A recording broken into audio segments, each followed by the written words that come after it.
요한복음 4장 16절에서 26절 말씀까지, 요한복음 4장 16절에서 26절 말씀까지.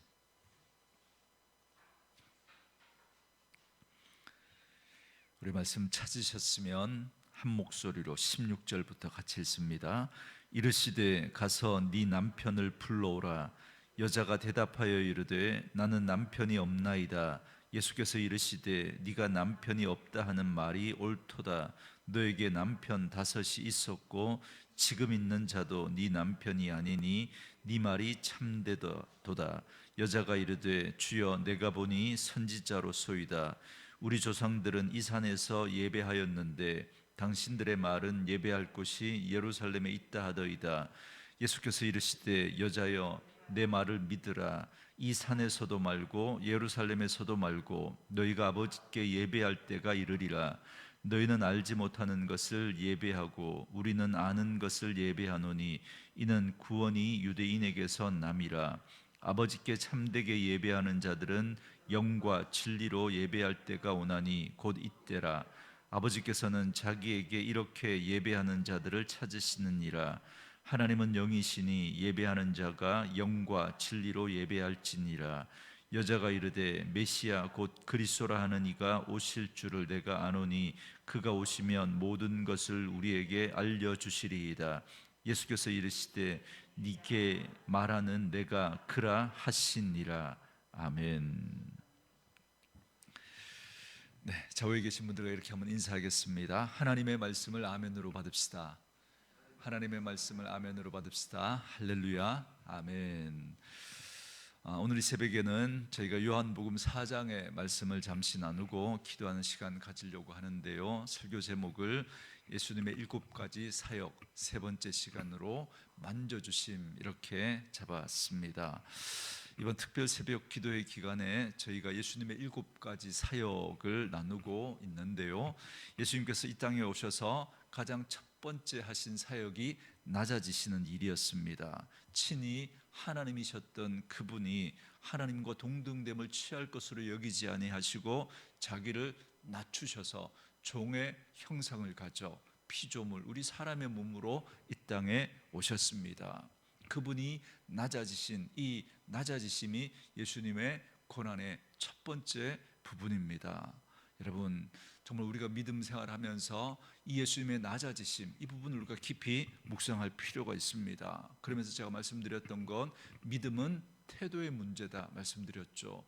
내가 어떤 일을 하느냐가 중요한 게 아니라 그 일로 내 믿음이 증명되어지는 것이 아니라 내가 하나님 앞에서 어떤 태도인가, 내가 어떤 태도와 자세로 내게 주어진 삶을 살아가는가, 그게 믿음의 문제와 관련이 있다 말씀드렸죠. 그래서 그 예수님의 그 태도 가운데 하나가 바로 낮아지심입니다. 그래서 우리의 삶에 이 낮아지심이라고 하는 이 태도가 있어야 한다라는 거죠. 우리는 예수를 믿으면서도 자기를 부인하지 않으면요, 계속해서 나를 높이려고 하고 나를 증명하려고 합니다. 내가 누구인지를 증명하려고 해요. 그래서 내가 하는 일로, 내가 가진 직분으로, 내가 가진 것으로 나를 증명하고 나를 높이려고 하는 것입니다. 그래서 예수님도 그 예수님을 수단으로 이용해서 그 예수님을 마치 내 삶에 뿌리치를 다는 것처럼, 그래서 내 삶을 더 빛나게 하는 것처럼 그렇게 예수를 믿으려고 하는 겁니다. 아니요, 그건 믿음이 아닌 거죠. 믿음은 자기를 부인하고 자기를 낮추는 것입니다. 그래서 그 믿음이 우리에게 겸손으로 드러나게 되는 거죠. 그리고 또 하나 우리가 가져야 할 태도가 하나님의 시간을 기다리는 거죠. 여러분, 이 하나님의 시간을 기다리는 것도 사실은 낮아짐과 관련이 있어요. 겸손과 관련이 있습니다. 여러분, 내가 나를 부인하지 않으면 계속해서 여러분 내가 하나님 되어서 내가 그 시간도 내가 정하려고 해요. 내가 이 문제는 이때 이렇게 해결되어져야 한다라고 내가 그걸 정해버려요. 아니요, 하나님은 그 부분에 대해서 더 기다리라고 말씀하시는데 내가 하나님 되어져 있으면 그 시간을 기다릴 수가 없는 것이죠. 그래서 나를 낮춘다라고 하는 건 그 시간도, 그 하나님의 그 시간도 내가 정하는 것이 아니라 하나님이 정하시는 거죠. 그래서 내가 판단을 내려놓는 거예요. 이 문제는 이렇게 됐기 때문에 끝이야. 아니요, 하나님이 아니라고 하시면 아직 끝이 아닌 거죠. 그래서 기다리는 거죠. 그래서 하나님의 때를 기다리는 것이 여러분 우리를 낮추는 그 믿음의 태도와 관련해 있다라는 사실을 첫 번째 우리가 나누었습니다. 저는 저와 여러분에게 이 은혜가 이 믿음의 태도가 있기를 주의 이름으로 축원합니다.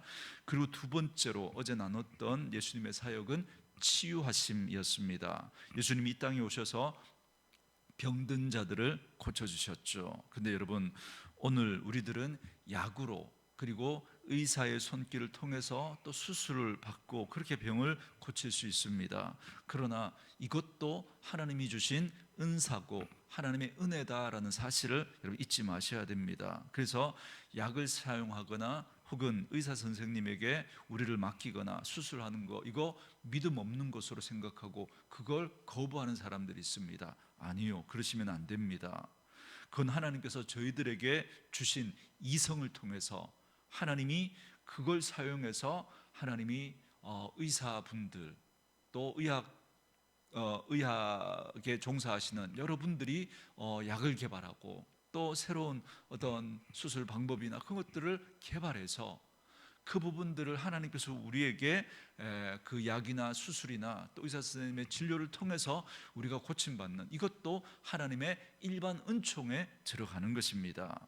그래서 그것도 하나님의 은혜다라는 사실을 놓치지 마시고 여러분 어떻게 해야 되죠? 우리가 약을 먹을 때도 기도하고 약을 먹고 진료를 받고 수술을 할 때도 기도하고 그 가운데 하나님의 은혜가 함께하도록 우리 기도하고 그 은혜를 우리가 누릴 수 있어야 합니다. 그러나 사랑하는 성도 여러분, 이 사실도 놓치지 마셔야 되죠. 하나님께서 오늘도 병든 자를 고쳐낼 수 있다라고 하는 이 사실도 우리가 인정하셔야 됩니다. 여러분 오늘 저희들은 그 하나님을 신뢰하는 거예요. 2000년 전에 이 땅에 오셔서 그렇게 병든 자를 고치시고 치유하셨던 것처럼 오늘도 동일하게 우리 가운데 그 일을 행하실 수 있는 분이 우리 하나님이라는 사실을 우리가 놓치지 말아야 합니다. 그래서 우리의 생각 속에 가둘 수 있는 우리가 만들어낼 수 있는 그런 신이라면 뭐하러 우리가 하나님을 섬기겠습니까? 그 예수가 이 땅에 오셔서 귀신 들린 자를 고쳐주셨어요. 그 치유가 여러분의 개인과 가정과 우리 교회 가운데 임하기를 주의 이름으로 축원합니다. 그래서 오늘도 그 하나님의 치유와 회복이 우리의 육체 가운데 또 우리의 관계 속에 또 오늘 우리가 다루겠지만 우리의 마음 가운데서도 일어나야 되는 것이죠. 그 은혜가 저 여러분들 가운데 있기를 주의 이름으로 축원합니다. 그래서 오늘 세 번째로는 뭘 나눌 거냐면 예수님께서 낮아지셨을 뿐만 아니라 우리의 질병과 귀신 들린 자를 치유하셨을 뿐만 아니라 예수님은 우리의 마음을 다루시는 하나님이다라는 걸 함께 나누려고 합니다. 그래서 오늘 본문에는 저와 여러분이 잘 아는 예수님께서 사마리아 여인과 만나는 장면이 나옵니다. 예수님은 사마리아를 의도적으로 지나가셨습니다. 여러분 오늘 본문 앞에 나오는 4장 3절 4절을 우리 같이 한번 읽어볼까요? 3절 4절 있습니다. 시작. 유다를 떠나사 다시 갈릴리로 가실 때에 사마리아를 통과하여야 하겠는지라. 아멘. 자, 이 어감이 어떠세요? 여기서 예수님께서 어쩌다가 사마리아를 통과했다 이게 아니고 의도적으로 꼭 그쪽으로 지나가야 되겠다 이렇게 말씀하시죠. 그러니까 예수님은 그곳에서 누군가를 만나고 싶었던 거예요. 제가 그제 계속 말씀드렸죠. 성경을 읽으실 때 예수님이 어딘가 계시면 무슨 일인가가 생길 거라고요. 그죠? 그러니까 이제부터 기도하고 들으셔도 됩니다. 이제부터 그 사마리아 성에서 어떤 일인가가 생기겠구나. 왜요? 예수님이 그 사마리아를 지나가야 되겠다라고 말씀하시니까. 여러분, 그래서 오늘도 저와 여러분에게 예수님이 찾아오시기를 바랍니다. 그러면 반드시 우리 안에 무슨 일인가가 일어날 거예요. 여러분, 어제처럼 귀신을 내쫓으시든지 아니면 우리 안에서 또 어떤 새로운 일들을 주님께서 분명히 행하실 겁니다. 그건 여러분 주님의 몫이고요. 그냥 우리는 이것만 예상하면 돼요. 그냥 예수님 만나면 무슨 일인가가 생기겠구나. 예수님이 내 인생 가운데 찾아오시면 내가 원하는 대로가 되지 않을지는 몰라요. 그러나 내 인생 가운데 새로운 국면이 찾아오겠구나, 이것만 여러분 받으시면 모든 말씀을 받으실 때 저와 여러분들이 더 지혜롭게 하나님의 말씀을 받을 수 있을 거예요. 내 생각대로 이건 이렇게 되고 저건 저렇게 되고 여러분, 그게 아니라 하나님은 우리 가운데 새 일을 행하시면 우리의 생각을 넘어서 일하시는 분이시거든요. 그래서 뭔가 하나님이 하시는 일이 있겠구나, 그렇게 받으시면 됩니다. 여러분, 사마리아로 통과하시다가 오늘 본문에 보면 수가성 여인 하나를 만나시죠. 여러분, 이 여인이 물을 뜨러 나왔습니다. 여러분 6절 말씀 보세요. 제가 읽습니다. 거기 또 야곱의 우물이 있더라. 예수께서 길 가시다가 피곤하여 우물 곁에 그대로 앉으시니 때가 6시쯤 되었더라. 여러분, 이 6시는 유대 시간입니다. 이 유대 시간을 여러분 이해하려면 거기에다가 플러스 몇을 더하면 된다 그랬어요? 6을 더하면 된다 그랬죠. 그러니까 여러분, 이 6시는 우리로 하면 몇 시예요? 12시, 낮 12시 정오입니다. 정오. 여러분, 예수님께서 제9시, 그죠? 그 시간에 돌아가셨다 그러죠. 금요일, 그죠? 고난 받으시다가 금요일 제9시에, 그러면 플러스 6을 하면 몇 시죠? 오후 3시죠. 예수님 그 시간에 돌아가신 겁니다. 그렇게 계산하시면 돼요.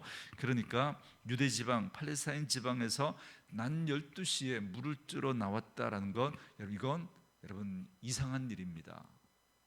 그렇지 않겠습니까? 여러분 일을 하시면 언제 일을 하고 싶어 하시겠어요? 좀 더우면 그 시간 좀 피하고 좀 시원한 시간에 우리 일하고 싶지 않겠습니까?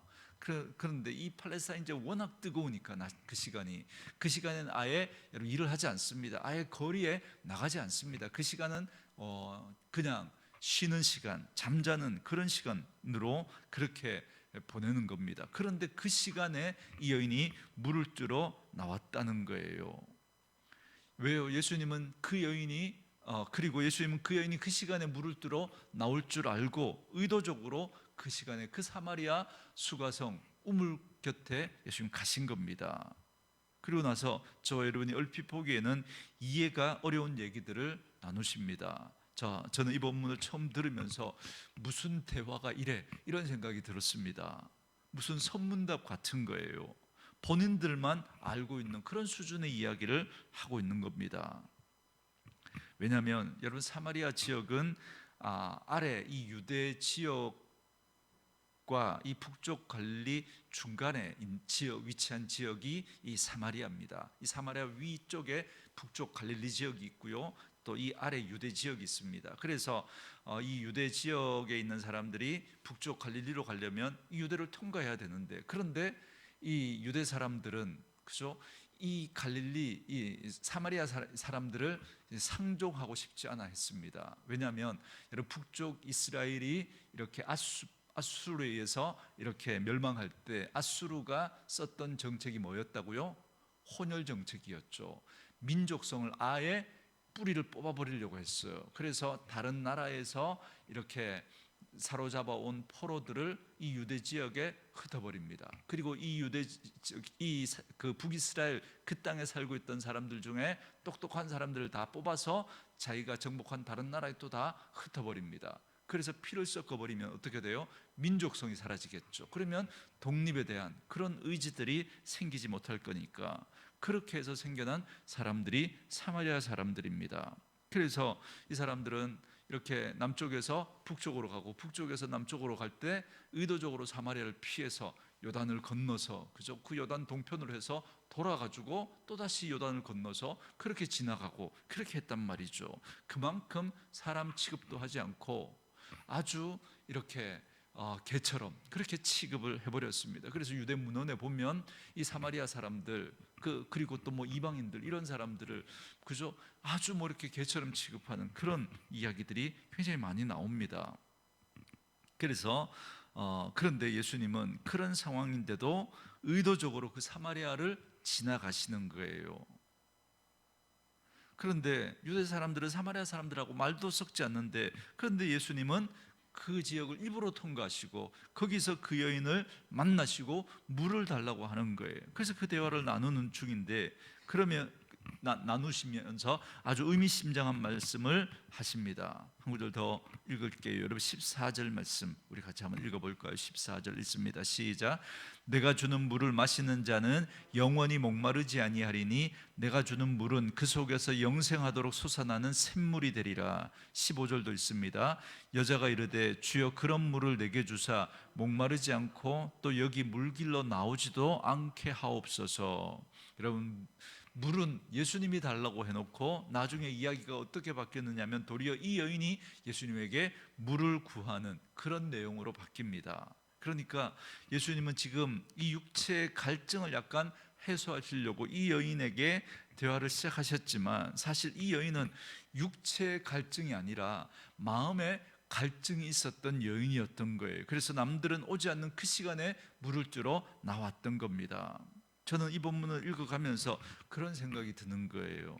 이 본문의 여인은 몸이 아픈 게 아니라 이 여인은 마음이 아픈 여인이었구나. 살아가고 있지만 사는 것 같지 않았어요. 그냥 하루하루를 어찌할 수 없어 살아가고 있었던 여인이었던 겁니다. 포기하고 싶을 때가, 인생을 그냥 놓아버리고 싶을 때가 많이 있었을 것 같아요. 그래서 남들의 시선이 무섭고, 그리고 정말 내가 살 가치가 있는 사람인가, 그런 인생인가, 자기 이 삶에 대한 어떤 그런 회한과 자괴감, 이런 것들이 많이 있었던 그런 여인으로 보여집니다. 그러니 낯선 남자가 물을 달라고 하는데 그 사람이 유대인인 걸 분명히 알면서도 그 사람과 대화 속에 대화를 하고 있는 거예요. 그 대화 속에 이분은 평범한 분이 아니다라는 걸 직감하고 유대 남자에게 지금 영원히 목마르지 아니할 그 물을 구하고 있는 이 여인의 모습을 보면서 지금 이 여인은 지금 자신 안에 있었던 그 해결되지 않은 그 목마름, 그 갈급함, 그 부분을 지금 이 예수님에게 구하고 있구나, 그렇게 여겨졌습니다. 그래서 오늘 본문은 이 마음이 아픈 여인을 예수님이 만져주시는 이야기입니다.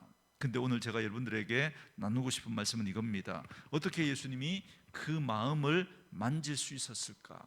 어떻게 예수님이 그 여인의 그 마음을 만질 수 있었을까라고 하는 것입니다. 예수님은 이제 이야기를 이렇게 풀어갑니다. 갑자기 제가 왜 이분들이 선문답을 한 것처럼 느껴졌다라고 그렇게 말씀드리냐면, 예수님은 의도를 가지고 자꾸 이야기를 이렇게 끌고 가시는 거예요. 그래서 어떻게 보면 좀 억지 같은 그런 대화가 그렇게 이루어집니다. 맥락이 없는 것 같아요. 물 얘기를 하다가 여러분 보세요. 이 16절 말씀 우리 같이 한번 읽어볼까요? 16절 읽습니다. 시작. 이르시되 가서 네 남편을 불러오라. 물 이야기를 하다가, 그래서 그 물 이야기하다가 처음 마시는 물 이야기하다가 영원히 목마르지 아니야, 그런 영적인 물 막 그런 이야기를 막 대화하잖아요. 그까지는 막 이해가 되죠. 그런데 갑자기 무슨 이야기를 해요? 네 남편 데려와라, 이렇게 이야기합니다. 무슨 대화가 이렇습니까? 그죠? 17절에 보니까 또 여인이 대답하죠. 여자가 대답하여 이르되 나는 남편이 없나이다. 여러분 그러니까 또 예수님이 말씀하세요. 예수께서 이르시되 네가 남편이 없다 하는 말이 옳도다. 너에게 남편 5이 있었고 지금 있는 자도 네 남편이 아니다, 그럽니다. 그러니까 여러분 이 여인은 한마디로 말하면 과거가 있었던 여인인 거죠. 과거가 이만한 저만한 과거가 아니라 남편이 5이나 있었대요. 그리고 지금 살고 있는 남편도 네 남편이 아니다, 그렇게 말씀하고 있습니다. 그러니 네가 남편이 없다고 하는 말, 그 말 맞다, 이렇게 예수님이 말씀하십니다. 여러분 왜 이 여인이 남편이 5이나 있었을까 한번 생각해 보세요. 여러분 요즘과는 다른 그런 예전이잖아요. 그 시대에 여러분 여인이 남편 한 명이 아니고, 그죠? 또 다른 남편을 얻은 것도 일반적이지 않습니다. 근데 이 작은 동네에 이 여인이 남편 5하고 살았고 지금 또 다른 남자랑 살고 있습니다. 그런데 이 남자도 남편은 아니래요. 그러니까 한마디로 말하면 과거가 굉장히 복잡한 여인이었던 거죠. 이 여인을 윤리적으로 나쁘다라고 그렇게 생각하지 말고 한번 이렇게 생각해 보시면 어떻겠습니까? 그렇게 하지 않고는 하루를 견딜 수 없는, 그 하루를 살아갈 수 없었던 그런 여인의 삶이 아니었을까? 그렇게 하지 않고는 거기서라도 위로를 얻고 싶은데, 그런데 거기서도 제대로 위로를 받지 못하는 이 여인의 모습을 한번 생각해 봤으면 좋겠습니다. 어떻게든 내 삶의 돌파구를 한번 찾아보려고 했는데 그게 자꾸 남자를 바꾸는 쪽으로 이 여인은 그렇게 그 삶을 몰아갔던 거죠. 그리고 지금 남자도 남편은 아니래요. 그래서 그 작은 동네에 그 온갖 그 사람들의 따가운 시선과 또 안 좋은 평가를 들으면서 억지로 그 하루하루를 살아갔던 여인이 바로 오늘 이 본문의 사마리아 여인입니다. 그래서 물을 뜨러 나오더라도 다른 사람들처럼 해가지고 서늘한 시간에, 그죠? 그 시간에 뭐 뜨러 나오는 게 아니라 이 가장 뜨거운 정오, 난 12시에 사람들의 눈을 피해서 그렇게 나올 수밖에 없었던 그런 여인이었습니다. 그런데 그 여인을 예수님께서 만나 주신 거죠. 아까 말씀드린 대로 그러나 여인에게, 그렇기 때문에 이 여인에게는 어떤 일인가가 생길 거예요. 그렇죠? 왜요? 예수님이 만나 주셨으니까. 예수님은 그녀의 본질을 꿰뚫어 보고 계셨던 거예요. 오늘 저와 여러분도 우리가 판단하는 우리의 문제와 아픔이 있을지 모르지만 예수님이 우리들의 본질을 꿰뚫어 주셔야만 우리가 변할 수 있습니다. 우리 생각에는 이 문제만 해결되면, 우리 생각에는 이 문제만 이렇게 되면 우리는 해결될 거라고 생각하지만, 그러나 그게 아니에요. 예수님 우리의 본질을 꿰뚫고 계시고 그 문제가 해결돼야 네 인생의 진짜 문제가 해결될 수 있고 네가 바뀔 수 있다 말씀하시는 거죠.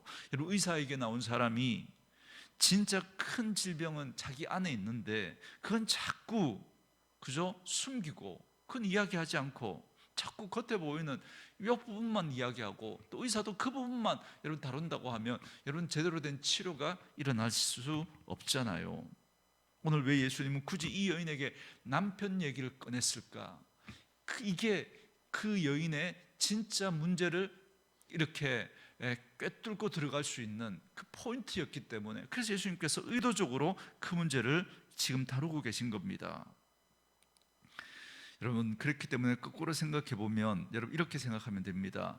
여러분 옆에 지금 과거가 있는 이 성도님이 계시다고 한번 생각해 보세요. 이분이 남편이 그죠 5이나 있었던 분이에요.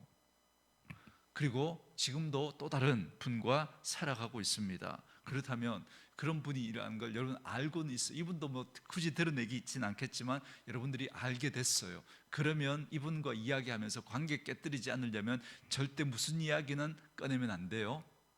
남편 이야기는 꺼내면 안 되는 거죠. 그렇죠? 근데 예수님은 그 얘기를 콕 집어서 지금 꺼내고 있는 겁니다. 그러면서 네 남편 데려오라는 거예요. 저는 여기서 오늘 저와 여러분이 하나님 앞에서 우리들이 그 만지심이, 하나님의 그 만지심이 일어나려면 바로 이 부분이 우리에게 건드려져야 된다는 거예요. 그건 바로 우리의 가면을 벗는 겁니다. 저 여러분이 쓰고 있었던 가면이 있습니다. 체면의 가면. 그리고 내 안에 있는 여러 가지 아픔과 상처를 이렇게 들키지 않으려고, 그죠? 여러 가지 겹겹이 싸고 있었던 무엇인가가 분명히 있을 거예요. 그럴듯하고 괜찮아 보이게 하려고, 남들에게 들키지 않으려고 그렇게 우리들이 하는 온갖 노력들이 있습니다. 그 가면을 벗어야, 그래야 진짜 하나님이 우리를 만나시고 우리를 만져주실 수 있다라는 겁니다. 예수님 바로 이 작업을 하고 계신 거예요. 그걸 끄집어내시는 겁니다. 바로 이 문제가 해결되어야만, 여기서부터 자유로워져야만, 그래야 네 마음에 영원히 목마르지 아니할 그 물이 샘솟듯 솟아나게 될 거야 주님은 말씀해 주고 있습니다. 사랑하는 성도 여러분, 그래서 시편 말씀에 여러분 시편 62편 8절에 이런 말씀이 있습니다. 저는 이 표현이 굉장히 중요하다 생각하는데요. 백성들아 시시로 그를 의지하고 그의 앞에 마음을 토하라 그럽니다. 다시요. 백성들아 시시로 그를 의지하고 그의 앞에 마음을 토하라. 그래서 여러분 제가 기도는 낭만이 아니다, 그렇게 말씀드리잖아요. 이렇게 차 한 잔 내려놓고, 그죠? 막 이렇게 낭만을 그렇게 이렇게 즐기는 것처럼 그렇게 하나님 앞에 기도하는 게 아니라, 사실 기도는요, 정말 하나님 앞에서 우리의 그 애간장이 다 끊어지는 것처럼 그렇게 하나님 앞에 우리의 마음을 토해내는 게 기도거든요. 그분이 우리를 위해서 낮아지시고 우리를 치유하시고 우리를 만져주시는 분이라면, 기도는 우리의 마음을 토하는 것이 되어야 됩니다. 내 속에 있는 그 가면을 벗고 하나님 앞에서 우리의 민낯을 드러내야, 그래야 하나님이 우리를 만지실 수 있습니다. 내 인격의 민낯, 내 상황의 민낯, 그리고 내가 원하는 그 민낯을 있는 그대로 하나님 앞에 토해내셔야 됩니다. 하나님 앞에 잘 견디고 있는 것처럼 그렇게 하나님 앞에서도 여러분 가면 쓸 필요가 없습니다. 사람들 앞에서 다 가면 벗으라는 이야기 아니에요. 사람들 앞에, 하나님 앞에서만큼은 우리 가면을 벗으라는 거예요. 하나님은 저와 여러분의 마음을 만지고 싶어 하십니다. 진짜 뭘 원하시는지를 하나님 듣고 싶어 하십니다. 그래서 제가 이런 말씀 드리잖아요. 하나님, 저희 집에 대박 터뜨려 주시면, 하나님 이 문제 한 대박 터뜨려 주시면 제가 하나님 앞에 10분의 1 드리겠습니다. 이렇게 기도하지 말라고 제가 그러죠. 이건 기도가 아니고 뭐예요? 거래죠. 딜을 하는 거잖아요. 딜을. 실제로 그렇게 하지도 않을 거면서, 대박 나도 조금만 드릴 거면서, 정말 드릴 뿐이라면 지금에서, 그렇죠? 지금 있는 것으로, 지금 내 상황에서 여러분 드리며 살면 되는 거예요. 그리고 그렇게 합니다. 그런데 여러분, 드리지도 않을 분이 하나님 앞에 기도하면서 딜을 하는 거죠. 하나님 이렇게 해주시면 제가 뭐 얼마를 드리고, 그건 하나님 진짜 듣고 싶어하는 기도가 아닙니다.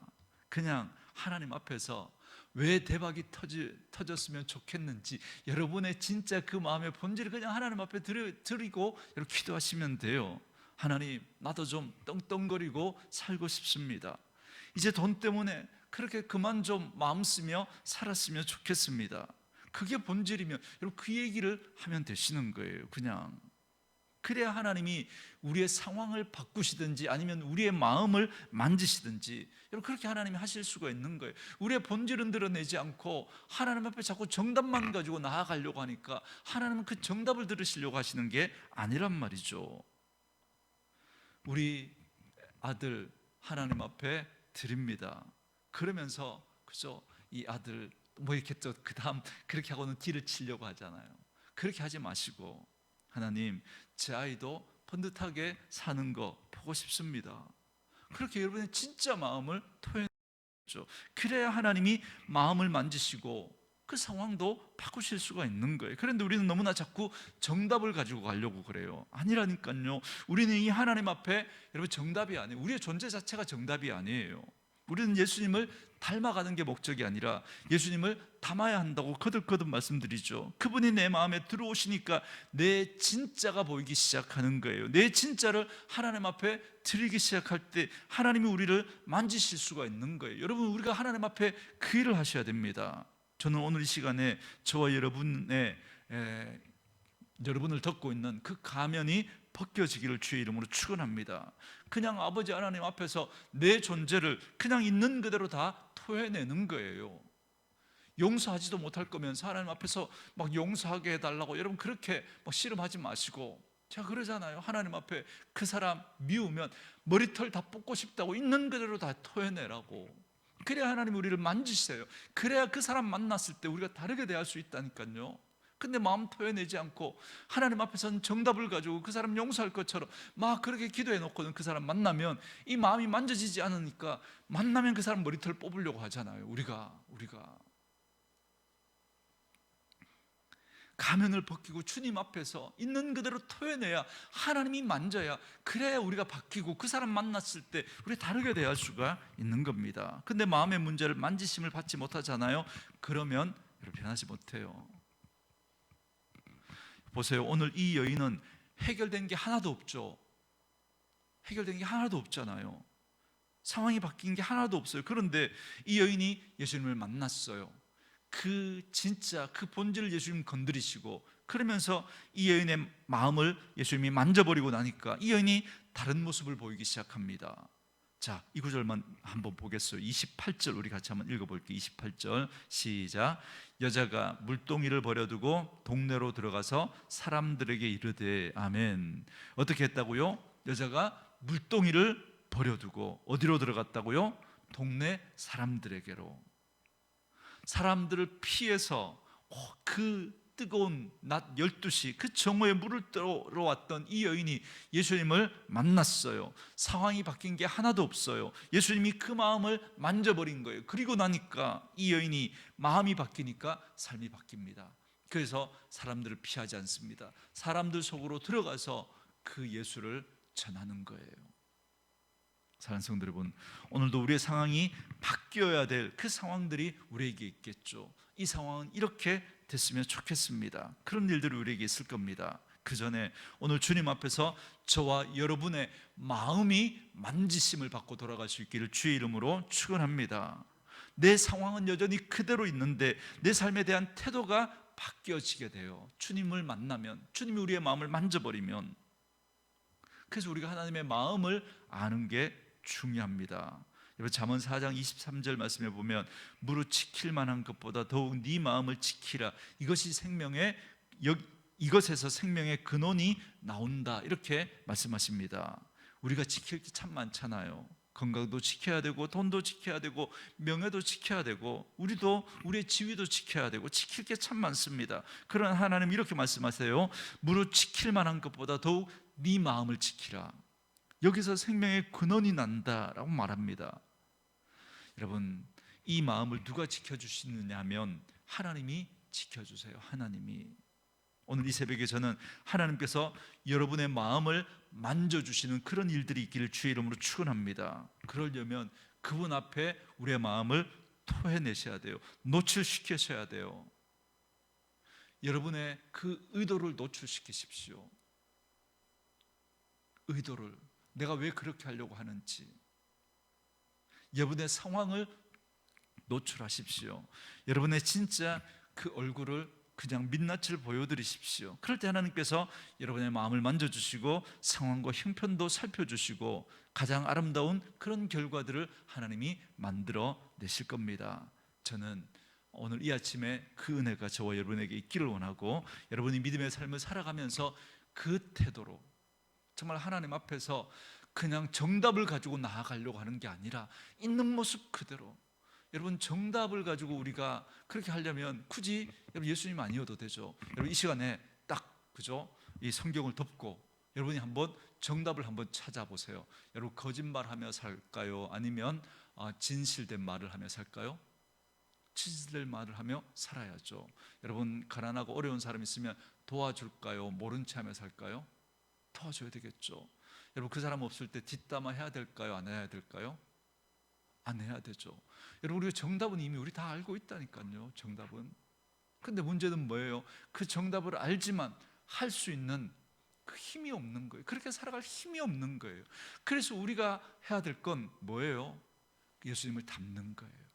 닮아가려고 하는 게 아니라 닮는 거예요. 그 예수님을 담으면 그 예수의 그 예수님은 가지고 우리는, 예수님은 나무고 우리는 가지라 그러잖아요. 그 양분이 우리 안에 들어와서 예수님의 그 인격이, 예수님의 그 성품이, 그 예수님의 그 능력이 우리 삶 속에서 영향을 미친다니까요. 그러려면 그 예수님 앞에 우리가 있는 모습 그대로 나아가야, 정답을 가지고 나아가는 게 아니라 있는 모습 그대로 가지고 나아가야, 그래야 예수님이 우리 안에서 우리를 만지실 수가 있는 거예요. 그래야 우리의 생각이 바뀌고요, 우리의 인격이 바뀌고요, 우리의 말이 바뀌고 우리의 눈빛이 바뀌고 우리의 삶이 바뀔 수 있는 겁니다. 저는 저와 여러분에게 이 은혜가 있기를 주의 이름으로 축원합니다. 주신 말씀 묵상하시고